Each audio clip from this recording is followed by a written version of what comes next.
I just wanted to let you know that I'm going to be coming into the screen with my finger to focus on the TV in the background. Let's get started. We recently just celebrated the 4th of July, our Independence Day from Great Britain. We're usually bombarded with commercials saying 50% off by Old Navy. We also celebrate with our friends and families, having hot dogs and hamburgers, and traveling to our favorite beach or our favorite hiking spot in the mountains. My name's Amanda Carrillo, and I go to Folsom Lake College.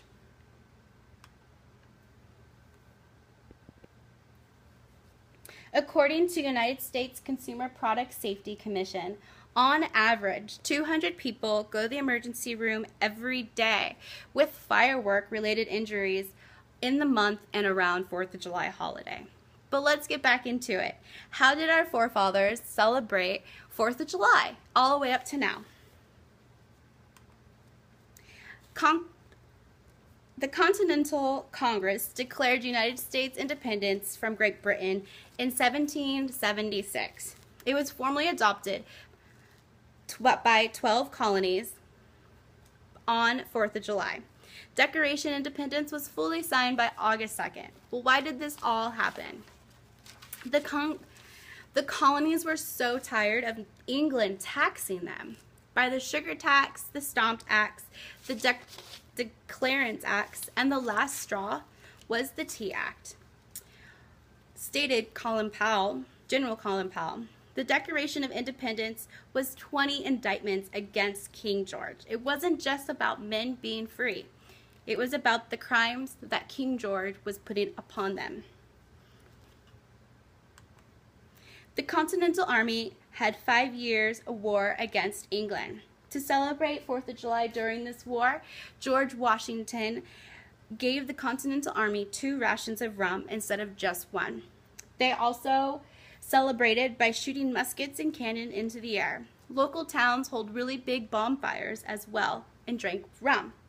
Even across the sea, France had celebrations as well by hosting dinners for American people who were in France. It took about 15 to 20 years to set up parades, poetry, and musical performances. In 1781, it was established as a state celebration. In 1783, it was the first time America actually celebrated 4th of July altogether as a whole. Through moving throughout history, 4th of July often fell on a Sunday, so they would usually celebrate it on that following Monday. Fireworks were really hard and tricky to get a hold of, and it's super expensive. And they would only flash white and orange.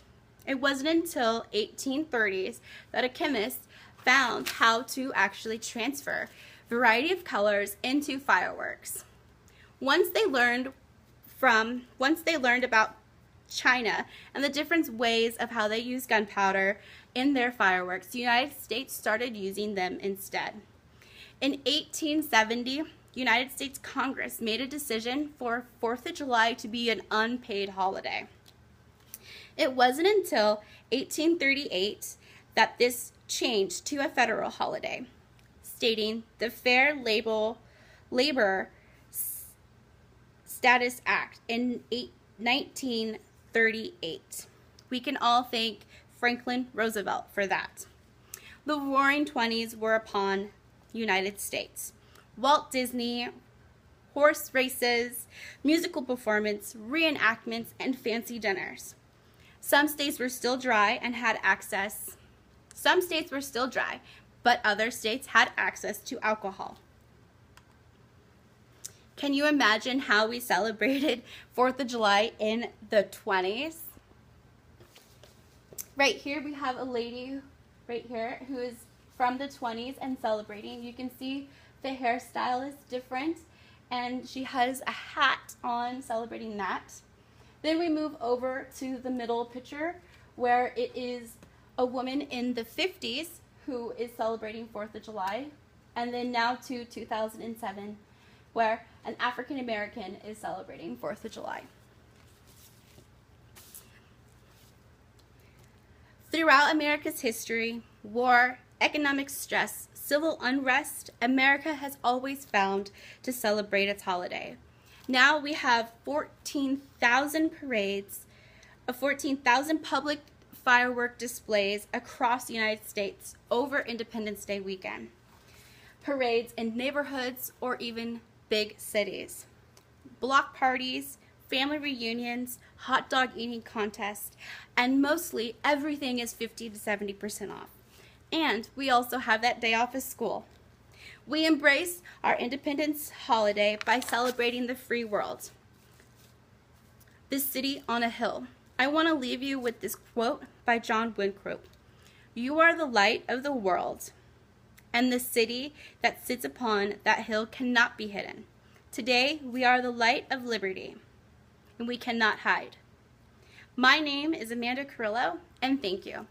And I hope you had a wonderful 4th of July.